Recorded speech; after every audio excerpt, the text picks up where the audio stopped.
Ever heard that saying, pay your dues? Well, it turns out even Mozart did. Oh, is that right? Welcome back to the Mad Genius Thesis. The show where we talk about all the crazy connections between creativity and mental illness. Always a fun time. And today we're doing a deep dive into this book called Greatness by Dean Simonton. Yeah. And it really tackles that age-old question, right? Are geniuses born or are they made? Yeah, it's a question that's fascinated people for centuries, right? Right. Like, what is it that sets these extraordinary individuals apart? Exactly. And Simonton, he doesn't settle for that simple nature versus nurture kind of debate. Oh, really? No. He goes way beyond that, looking at the lives of all these exceptional people, from history. Like who? Give me some examples. Composers, scientists, inventors, political leaders, you name it, he studied them. Okay, so what did he find? What's the secret sauce? Well, one of the things that really jumped out at me was this idea of the 10-year rule. The 10-year rule. Basically, it takes about a decade of really intense, focused work to truly master any field. Really? Even for someone like Mozart? Even Mozart. We always think of him as this, child prodigy, right? Just busting out symphonies from the cradle. Well, yeah, he was composing from a very young age, but even Mozart didn't just pop out of the womb writing masterpieces. It took him something like 12 years before he created his first really acknowledged masterpiece. Wow, 12 years. So you're telling me there's no shortcuts to greatness, even with natural talent? That's exactly what Simonton's research suggests. Makes you think. There's this crucial period, it seems, where you just have to immerse yourself in whatever field you're passionate about. Okay. You hone your skills, you experiment, you basically pay your dues. Yeah. And only then can you really hit your stride. It's like everyone's got that awkward teenage composition phase, even Mozart. I don't know. I find that kind of comforting. I think it's a really important point because it kind of debunks the myth of the instant genius, Yeah, totally. It really highlights how much persistence and dedication it takes, and even a tolerance for failure. I mean, 10 years is a long time. It is. To dedicate yourself to something before you see any major results. It really does make you think about, all that unseen effort that goes on behind the scenes before anyone achieves that, overnight success. Right. The struggles, the setbacks, the countless hours of practice, it's all part of the journey. Totally. So we've established that even Mozart had to put in the work. But what about hitting your stride? What do you mean? Is there a magical age where our creative output just peaks? Well, wouldn't that be nice? Right. Have a little timer go off. Boom. You've reached peak creativity. It's time to create your masterpiece. No, Simonton actually found that for a lot of fields, peak productivity often happens in a person's 30s and 40s. Okay. With a gradual decline after that. Okay, so it's all downhill after 40. Is that what you're saying? Well, hold on. Here's the interesting part. Even though your output might decrease, the quality doesn't necessarily go down. Wait a minute. So you're saying there's hope for us yet? Absolutely. Okay, but what does that mean for the quality of work that people produce later in life? It means that those later works, they can be just as impactful, sometimes even more so. Think of Beethoven, late Beethoven. Yeah.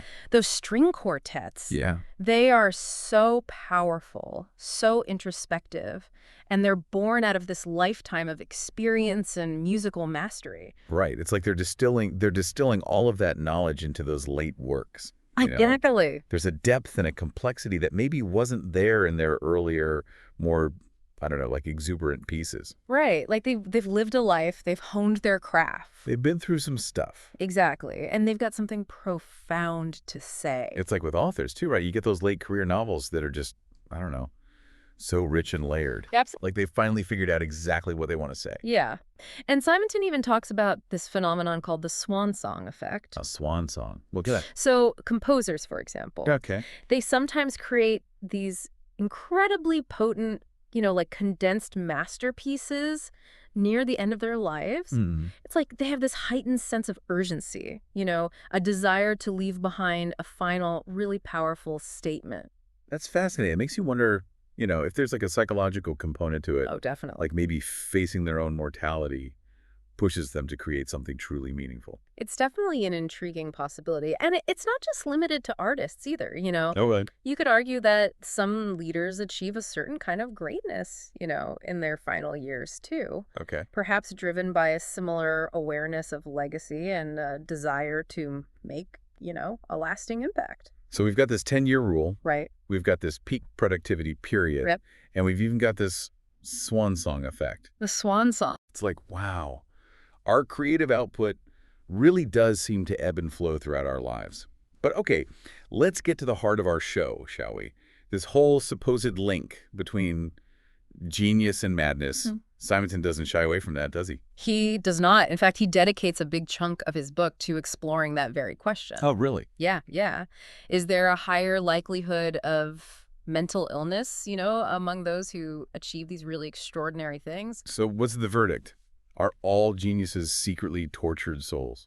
Well, it's not quite that straightforward. Simonton is very careful to emphasize that it's a complex relationship. Okay. While he does find that there's a statistically higher occurrence of certain disorders like depression or bipolar disorder among highly creative individuals, it's not a simple cause and effect situation. Okay, so just because you're brilliant doesn't automatically mean you're struggling with some hidden inner turmoil. Exactly. Correlation doesn't equal causation. Right, right.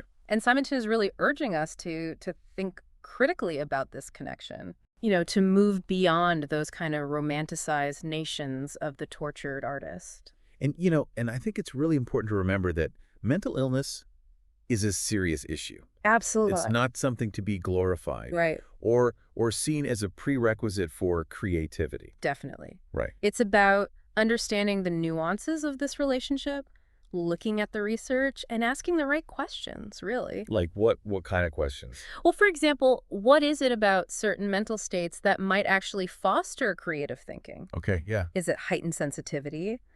A willingness to kind of challenge conventional thought patterns? Or something about the way the brain processes information in these individuals? I mean, it really is a fertile ground for research. It really is. There's so much more to uncover. Yeah.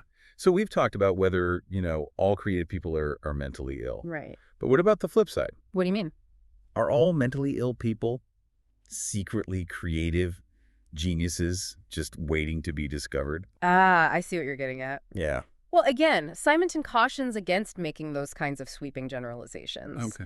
It's crucial to remember that mental illness is incredibly diverse. Right. And how it impacts each individual is really different. Yeah. So while some people with mental illnesses might find outlets for expression through creativity, it's not a universal experience by any means. It's all about recognizing the individuality of each person's experience, isn't it? Absolutely.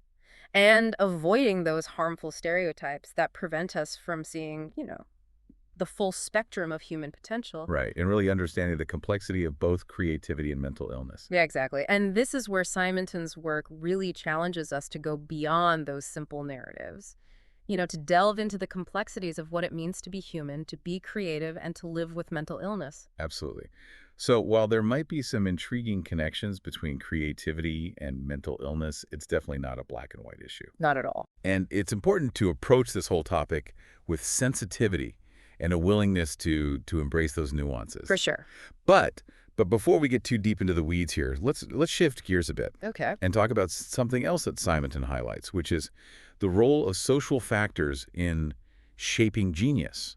How our environment, our upbringing, the people we surround ourselves with all play part. Yeah, that's a really crucial aspect of his research. So it's not just about having a brilliant mind. It's not just about that, no. There's more to it. Much more. Simonton argues that, genius doesn't develop in a vacuum. Okay. The environment, the mentors you have, the rivals you encounter, even the cultural climate you're born into. Yeah. They all play a part in shaping your creative output. So it's almost like it's not enough to just have that brilliant mind, but you also have to be in the right place at the right time with the right influences. That's a great way to put it. It's about the convergence of individual potential with the right external factors. Wow. Like destiny or something. Think about the Paris effect. What's so you have certain cities like Paris, that at certain times in history, they become these hubs for creativity. Right. Yeah, they attract talented individuals from all over. Think about Paris in the 1920s. Okay. You had Hemingway. Okay. Oh, yeah. Picasso. Yeah. All these incredible artists flocking there. It wasn't just a coincidence, was it? No, it wasn't just coincidence. There was something about the environment, the intellectual ferment, Okay. The exchange of ideas that was happening there, that really fostered that incredible burst of creativity. It's almost like those cities, they become like creative ecosystems or something. Exactly. Like talent just feeding off of talent and ideas sparking new ideas. That's like a creative Petri dish. That's a great analogy. But, Simonton doesn't just focus on the big names, the Hemingways and Picassos of the world.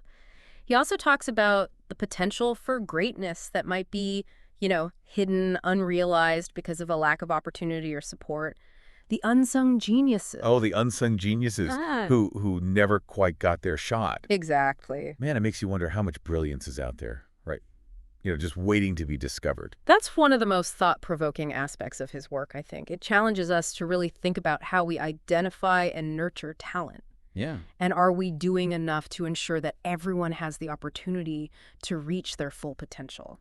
I mean, are we missing out on a wealth of untapped brilliance? Potentially, yeah. Simply because we're not looking in the right places. Right. Or creating the right conditions for it to flourish. It's a question worth asking, how many potential Mozarts or Einsteins are out there who just never had the chance? Right. It's a sobering thought. But let's talk about another crucial aspect of Simonton's research, which is the role of intelligence, right? Because we tend to think that, genius is all about having a sky-high IQ. Right. That's the traditional view. But Simonton, he kind of challenges that assumption, doesn't he? He does. While he acknowledges that intelligence definitely plays a role, he argues that it's not the whole story. Okay, so it's more than just having a big brain. In fact, he suggests there's kind of a sweet spot when it comes to IQ and success. A sweet spot? Yeah. What do you mean? Are you saying there's such a thing as being too smart? It might sound counterintuitive, but that's exactly what his research suggests. Wow. If your IQ is too low, obviously, you might lack the cognitive horsepower for those groundbreaking contributions. Right. But if it's too high, you might actually struggle to connect with others. Really? Yeah, to communicate your ideas effectively, to even find a field challenging enough to keep you engaged. So it's not just about raw intelligence, but about having the right kind of intelligence. Exactly. For the specific challenges that you're tackling. That's a great way to put it. Like you could be a whiz at math, but if you can't explain your ideas to anyone, what good is it? And this is where Simonton's work really aligns with that theory of multiple intelligences, Oh, yeah. The idea that there are different ways of being smart. Right. You might excel in, language or music, spatial reasoning. Yeah. Maybe you have amazing interpersonal skills. Right. Each type of intelligence contributes to success in different ways. It's not just about one kind of smart. So it's not just about focusing on those IQ scores. Exactly. But about recognizing and nurturing those diverse forms of intelligence and seeing how they interact with, all these other factors we've been discussing. Right. Personality, motivation, Yeah. social context, right. It's about the whole picture. It paints a much more, nuanced and fascinating picture of how people achieve success. Absolutely. It's about understanding how all these pieces fit together to create that complex tapestry of human potential. And, it's really fascinating stuff, but I feel like we've only just scratched the surface here. Oh, we have. There's so much more to unpack. There is, definitely. Especially when it comes to this whole intriguing and often, misunderstood link between mental illness and creativity. Yeah, that's a topic that really deserves a much deeper dive. For sure. So stay with us, because when we come back, we're gonna explore those fascinating and sometimes controversial findings in much more detail. This could be good. We'll be right back. Welcome back to the Mad Genius Thesis. Before the break, we were just starting to unpack some of the surprising findings from Dean Simonton's research on those exceptional individuals. Particularly this idea that there's would you call it a sweet spot for intelligence when it comes to achieving greatness? A sweet spot, yeah. Okay, so remind me what you mean by that. Well, it's this idea that having a super high IQ doesn't automatically guarantee success. Okay, so it's not just about being, super brainy. Not necessarily. Simonton suggests there's this optimal range, Yeah. where your cognitive abilities kind of match up with what your field demands. Almost like you could be too smart, right? It sounds strange, but yeah, his research kind of points in that direction. So what, you're up in the clouds thinking these brilliant thoughts, but you can't, explain them to anyone. That's one possibility. Or you get so caught up in the complexities that you never actually get anything done, analysis paralysis. Right. Or maybe you just get bored because nothing's challenging enough. That's another possibility. That whole it's lonely at the top thing. It might not just be about social isolation. Okay. It might be about a mismatch between your intellectual abilities and what the world actually needs from you. Yeah, like you're speaking a different language or something. Right. So success isn't just about individual brilliance. It's about finding the right environment where those unique talents can actually flourish. That makes sense. And it reminds me of something we touched on earlier, that Paris effect. Oh, right. How certain cities, they just become these hubs for creativity, Yeah. like a magnet for talented people. Think about Paris in the 1920s. Yeah. You had Hemingway, Picasso, all those incredible artists. It was like a breeding ground for genius. Exactly. They were all drawn to that environment, to the intellectual energy, the exchange of ideas that was happening there. It's like those cities, they become these creative ecosystems. Yeah. Like talent just feeding off talent. And ideas sparking new ideas. Right. It's like a creative petri dish or something. It really is. But, Simonton doesn't just focus on those big names, those figures who made it into the history books. He also talks about the potential for greatness that might be hidden, the unsung geniuses, as he calls them. Oh, the unsung geniuses. Yeah, the ones who never quite got their shot for whatever reason. Right. And it raises some important questions about how we as a society identify and nurture talent. Like, are we doing enough to create opportunities for everyone? Are we missing out on a wealth of brilliance simply because we're not looking in the right places? Or because we haven't created the right conditions for that talent to flourish? Right. It makes you wonder how much potential is out there just waiting to be tapped. That's a thought that keeps me up at night sometimes, all that untapped potential. So, okay, let's shift gears a little bit. Let's talk about one of the most intriguing and misunderstood aspects of Simonton's work. What's that? This whole link between creativity and mental illness. Yeah, that's a big one. We touched on it a bit earlier, but I think it deserves a much deeper dive. Absolutely. It's a topic that has fascinated people for centuries. It's like one of those eternal questions, Right. And Simonton approaches it with a lot of nuance. He challenges a lot of those common assumptions that we have. Like the stereotype of the tortured artist, for example. Oh, right. Like creativity only flourishes in the midst of, all this mental anguish and suffering. Right. So does Simonton buy into that whole idea? Not really. While his research does show a higher rate of, say, depression or bipolar disorder among creative folks, he doesn't see it as a simple cause and effect kind of thing. So it's not a given that every great artist is battling depression or every brilliant musician is going to have a manic episode. It's not that straightforward, no. Simonton is more interested in understanding the complex interplay, Between their mental states and the creative process? Right, exactly. He's not trying to romanticize mental illness. Okay. Or suggest it's a prerequisite for genius or something. Right. That wouldn't be right at all. Exactly. He's just saying that the relationship is, it's multifaceted and we need to be cautious about jumping to conclusions. But he also cautions against, trying to diagnose historical figures, doesn't he? Yes, trying to slap a modern-day psychological label on someone who lived centuries ago. Right, like, oh, Van Gogh, clearly bipolar. Exactly. Like, we could ever truly know. He's critical of that kind of armchair psychoanalysis that can sometimes creep into historical accounts. We have to be careful about projecting our current understanding of mental illness onto the past. Especially when we don't have the full picture. Right. We don't know their whole story. Plus, our understanding of mental illness is constantly evolving, isn't it? Exactly.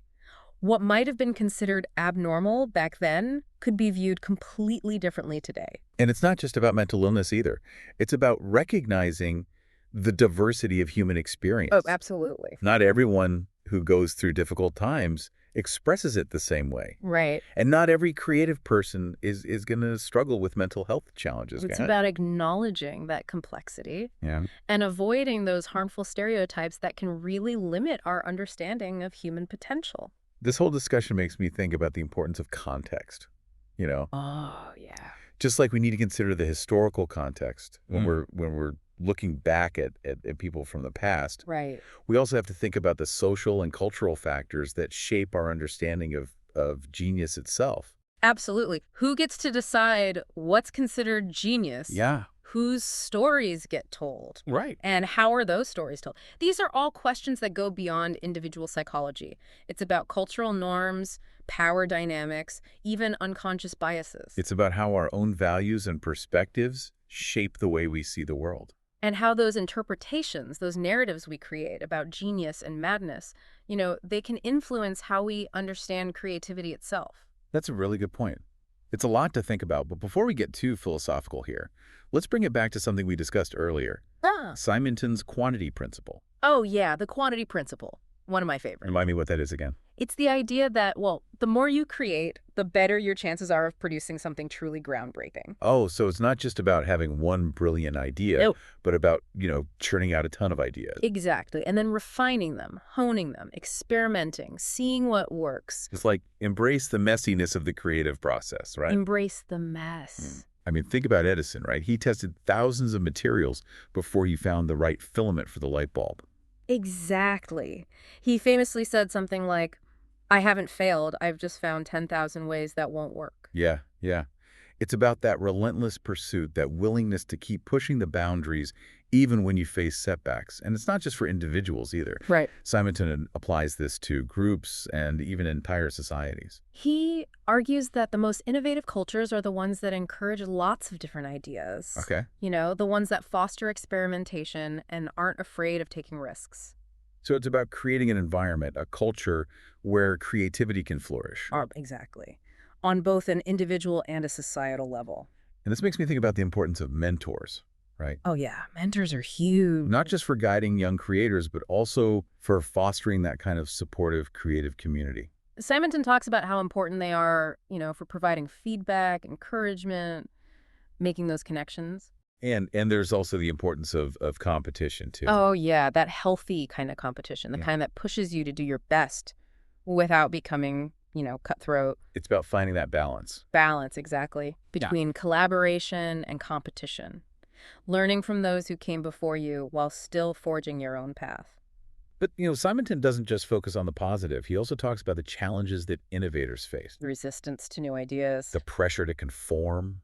It can be really tough to be a trailblazer. It can be. But he also emphasizes the importance of resilience. Absolutely. Having that inner drive and that belief in your vision. Even when others doubt you. Yeah. Even when everyone's telling you you're crazy. It takes courage to stand by your convictions, to push the boundaries and keep creating, even when it's hard. Speaking of challenges, Simonton doesn't shy away from exploring, the potential downsides of genius. Oh, right. The pitfalls that can trip up even the most brilliant minds.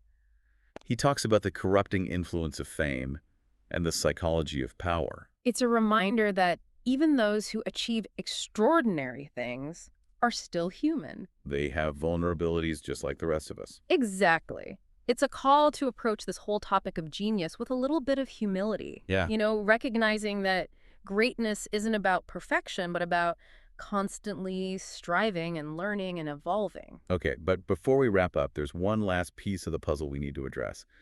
Simonton's views on history itself. Oh, yeah, that's a big one. He challenges that traditional view of history as being driven by, great men. Right. The great man theory of history. Yeah, he's not a fan. While he acknowledges that individuals can have an impact, he argues that we need to look at the bigger picture. The larger context. The social structures, the cultural values, the economic conditions. He even talks about the role of chance events in shaping the trajectory of societies. It's a much more holistic view of history. And a lot more complex, honestly. Right. It's not about diminishing the contributions of individuals. Yeah. It's about understanding how they fit into that larger narrative of human history. So if greatness isn't just about inherent genius or exceptional leadership skills, what is it about? That's the million-dollar question, isn't it? Does Simonton offer any answers? He argues that greatness, as we typically define it, often comes down to a combination of things. Individual potential, definitely. The right opportunities. And honestly, a good dose of luck. It's like being in the right place at the right time, right? Right place, right time. Having the skills and the temperament to seize those opportunities when they arise. And sometimes just getting lucky. Sometimes it's just dumb luck. Man, that makes you think about all those unsung geniuses again, Yeah. Maybe they just never got that lucky break. Maybe they were brilliant, but they were born in the wrong place at the wrong time. Or they just didn't meet the right people. Or maybe they had all the drive in the world, but that one crucial door never opened for them. And that's one of the key takeaways from Simonton's work, I think.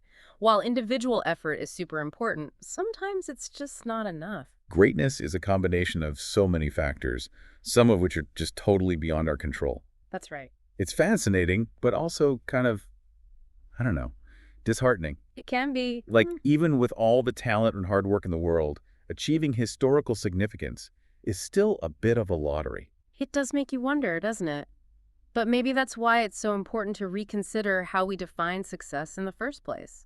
If historical greatness is so dependent on factors outside of our control, maybe we should broaden our definition of what a meaningful life looks like. Yeah, instead of just focusing on the people who achieve, like, fame and recognition, right? Right.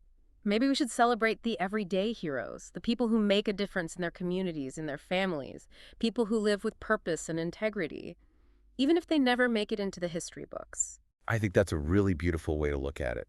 And it reminds us that greatness isn't just about achieving some grand historical feat. It's about living a life that matters, that has meaning, that makes a positive impact in whatever way we can. And on that note, I think we're just about out of time for this episode. Oh, already. Time flies when you're having fun dissecting the nature of genius. It really does. But we've covered a lot of ground today. We have. We've really delved into Simonton's ideas about what makes people exceptional. We've explored the roles of genes, environment, social context. We've talked about the importance of opportunity and even luck. We've even challenged some of those traditional beliefs about genius, about leadership, about the very nature of history itself. And most importantly, I think, we've been encouraged to think critically about how we define success. And to recognize that potential for greatness in every single person. Exactly. So as we wrap up, here's a final question for you to ponder. If greatness isn't just about individual brilliance, but about the confluence of all these different factors, what can we do to create environments that foster creativity, innovation, and leadership, not just for a select few, but for everyone? That's a great question to leave our listeners with. It's a challenge, but it's one worth tackling. So until next time, keep questioning, keep exploring, and who knows, you might just uncover a spark of greatness in yourself and in those around you. That's what we like to hear, and thanks for joining us on this deep dive into greatness. Welcome back to the Mad Genius Thesis. We've been digging into Dean Simonton's greatness, exploring all these different factors that contribute to those exceptional achievements. We've talked about the 10-year rule and the Paris effect, but there's one more area that we need to unpack, and it's Simonton's take on leadership. And honestly, it's a bit unsettling. It definitely challenges some of those, those ideas we have about what makes a great leader, how they rise to power and what makes them successful. Simonton actually argues that while individual qualities do matter, they're often kind of overshadowed by the power of the situation. And this is where that whole vice presidential succession effect comes into play, right? Exactly. The idea that those who kind of unexpectedly become president, right, they often struggle compared to those who are directly elected. That's a fascinating pattern. It really highlights how context can sometimes be more important than inherent ability. Right. Circumstances matter. Yeah. Like, it makes you wonder how much of what we perceive as strong leadership is actually just being in the right place at the right time. It's a good question. Are they really that great, or did they just get lucky? And then on the flip side, how many potentially great leaders are out there who just never got the chance? It makes you wonder how much potential goes unrecognized simply because people never had those opportunities fall into their lap. So if greatness isn't just about, like, inherent genius or even, like, exceptional leadership skills, then what is it about? I mean, does Simonton offer any kind of answers to that question? He argues that greatness, as we typically define it, it often comes down to this combination of things. Individual potential, obviously, but also the right opportunities and a healthy dose of just plain luck. So it really is about being in the right place at the right time. Right place, right time, having the skills, the temperament to actually capitalize on those opportunities when they arise. And yeah, sometimes it's just being lucky. Sometimes the stars just align. That makes you think about those unsung geniuses again, doesn't it? Yeah, it does. Maybe they just never got that one lucky break that could have changed everything. Or maybe they were born in the wrong place at the wrong time. Or they just didn't connect with the right people. Or maybe they had all the drive and ambition in the world, but that one crucial door just never opened for them. It's a sobering thought, but it's a really important takeaway from Simonton's work. While individual effort is crucial, sometimes it's just not enough. There are all these other forces at play that we can't always control. So greatness is really this complex mix of factors, some of which are just, completely beyond our control. It seems that way. And that can be a tough pill to swallow. It is. It's like, even with all the talent and hard work in the world, achieving that kind of historical significance is still a bit of a lottery. It makes you wonder if maybe we should rethink how we measure success. Yeah, instead of just focusing on those who achieved fame and recognition. Yeah. Like, what if we celebrated those who made a difference in their own communities? Right. Or those who live lives full of purpose and meaning, even if their names never made it into the history books. Simonton's work really pushes us to expand our definition of what constitutes a meaningful life. It does. And on that note, I think it's time for us to wrap up this episode. Oh, already. I know. Time flies when you're having fun exploring the nature of genius, right? It really does. But we've covered a lot of fascinating ground. We've delved into Simonton's ideas about what makes people exceptional, about the roles of genes, environment, opportunity. We've even challenged some of those long-held beliefs about genius, leadership, and the nature of history itself. And I think most importantly, we've been encouraged to think critically about how we define success and to recognize that potential for greatness, that spark, exists in every single person. So until next time, keep questioning, keep exploring. And who knows, you might just uncover a spark of greatness within yourselves and in those around you.